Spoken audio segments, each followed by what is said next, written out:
Shalom, Ka'ala Yahweh, Ba'Shem Yahushai, Ba'Shem Rakal Pardash. Double honors to my teachers, the apostles, and elders of Great Millstone. Peace and mercy to the elect, who the house of David reborn again in this generation. And Shalom to the 130 Asherallah, who today are known as the Negroes, Latinos, and Native Americans, who before losing our true heritage were known as, and still are, the true Hebrew Israelites of the Holy Bible. In today's lesson, we're going to get into some evidence about the true image of the Messiah, who the world ignorantly calls Jesus Christ, but whose true name in the Hebrew is Yahweh Shai, which is Hebrew for He is salvation. Right? And I wanted to bring this out because I haven't touched upon this in a while. Right? Basically, the true appearance of what the Bible says the Messiah looks like, but I came across an image or a GIF that kind of brought it to my remembrance, man. But this right here is just a small example of how the true image of the Messiah is now coming to light. Right? A lot of people today understand, or not only just understand that the Messiah wasn't a white guy, right? But they also are starting to realize that he is a so-called black man, right? You would rightfully say he was a Judite, right? And but before we watch this video, I want you to listen to this. This is Revelations 1:14. His head and his hairs were white like wool. Right, that's the key point. As white as snow, and his eyes were as a flame of fire. Right? Now, notice here that John, he explained and gave a description of what the Messiah's hair appeared like, man. And why is that? Who has woolly hair? Well, this image here from Imager says, man, look at the caption. It says, WTF, like a sheep. And look at this is this Judite man. He's getting his hair cut, right? And it's coming off like you would shear a sheep.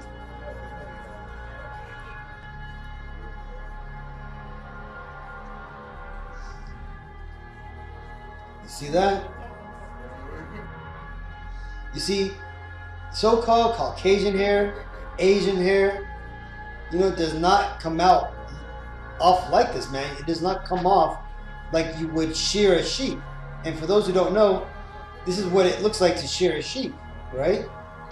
So you see, the hair like wool can only belong to one class of people, right? The so-called Negro, okay? They have the hair like wool, okay? And for those people, I know that some people really try to freaking beg the point, man. They try to say, oh, his hair was, there's some white people who have, afros. No, they don't, man. They have grungy ass, fucking shit locks, which, doesn't even look like woolly hair, man. Right? This is what woolly hair looks like on a sheep, okay? Now let's go back to this brother's hair. Look at this, man. Same consistency, same style. Okay? Look at that. See, that's hair like wool.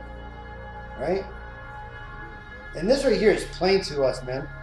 To those people who when you read the Bible and you hear what the Bible says, man, it is very clear. If you do not try to skew the truth, if you try not to, if you're not racist, this is going to be very plain to you, man, that the Lord was not a white guy, man. And he didn't have fucking olive colored skin, man, because again, there's only two colors for olive, man, black and green, right? So, people out there that says, oh, the Lord's skin was olive color, man, right? Or they get tripped up by this, man, it's very plain, what the Lord was, man. He was a so-called Negro, man. This is Ecclesiasticus 39:24. As his ways are plain unto the holy, so are they stumbling blocks unto the wicked. Right? And you see, for those people out there who believe this is what the Messiah looks like, right? Because this is what the churches put up for years, right? That this is what they've had in their head whenever they hear the word Christ or Jesus Christ. This is what comes up. Man, you guys are praying and worshiping a man who lived in the 1400s, man. This guy is a devil, man. Not only his name is Cesare Borgia, right? And not only did he kill his brother, but he slept with his sister.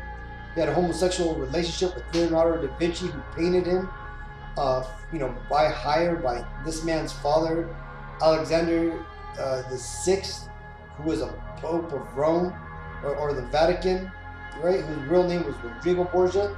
These people here were so-called Jews, right? Back in the days, in the 1400s, man, and they had basically bought their way into the Vatican, man.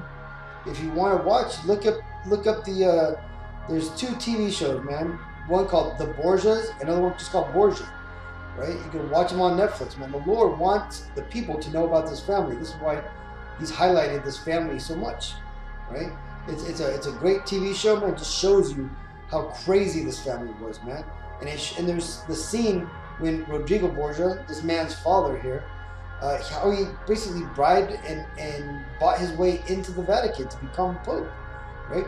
And not only that, when you get into another show called The Medicis, which you can also watch on Netflix, you could see how the Medici family helped to basically put in the people into the Vatican who would later on give power to the Borgias, so that way they could then come in and take full control. Right? These people were corrupt, and this is ultimately how these devils, these Edomites, these so-called Caucasian people, have rewritten the faces of the judges, like it tells you in the Apocrypha, right? It tells you that in Job, right? That he actually, let's get it real quick. This is Job 9:24. The earth is given into the hand of the wicked. He covereth the faces of the judges thereof. If not, where and who is he? Right? And this is what it means by covering up the faces of the judges, man.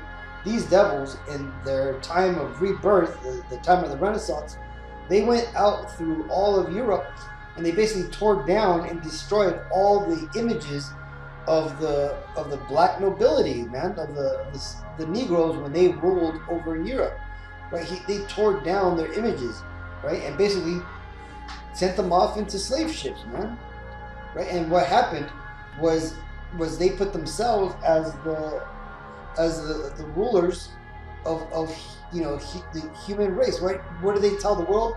That civilization began with the Greeks. That's bullshit, because you had the Persian, the Babylonian, and you had other large civilizations before that. The Assyrians, right, where the Hammurabi laws came from. All these things, man. But these devils who came through, wrote their images and their names on the books, they basically took over, right? They basically did the biggest form of identity fraud in all of human history, man. And that's why these people are in power today. This is why they own everything and why they still run everything till today, man. But you see, the thing is now the Lord is raising up the spirit of the world to find out, what these devils have done, right? And now this is why the world is coming. This is why their empire is coming down and so fast, is because the world is waking up to what these devils are doing. And this is why the devils are pushing through this whole pandemic, because they know that their time is short. Because they understand that the Messiah is coming back. They understand that the Israelites are waking up and that they have a short time to fulfill their agenda. And what is their agenda? Is to take over the world, bring forth the New World Order, to kill off the Israelites, to reclaim their birthright, which they sold and despised, says the Bible, right? But that's just them, right? Because ultimately, this is what is coming for them, man. The Messiah, along with his thousands of angels, right? And the Messiah, when he comes back, he's bringing back all these, what you would refer to as UFOs, which in fact are the angels, right?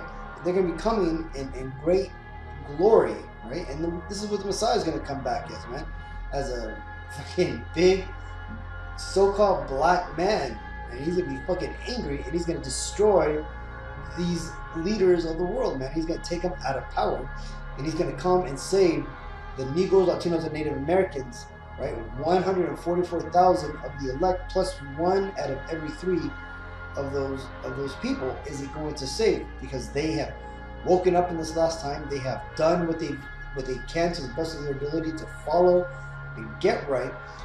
These are the people who are going to be saved out of the coming destruction of the end of the so-called world, right? The end of the empire of the Edomite, right?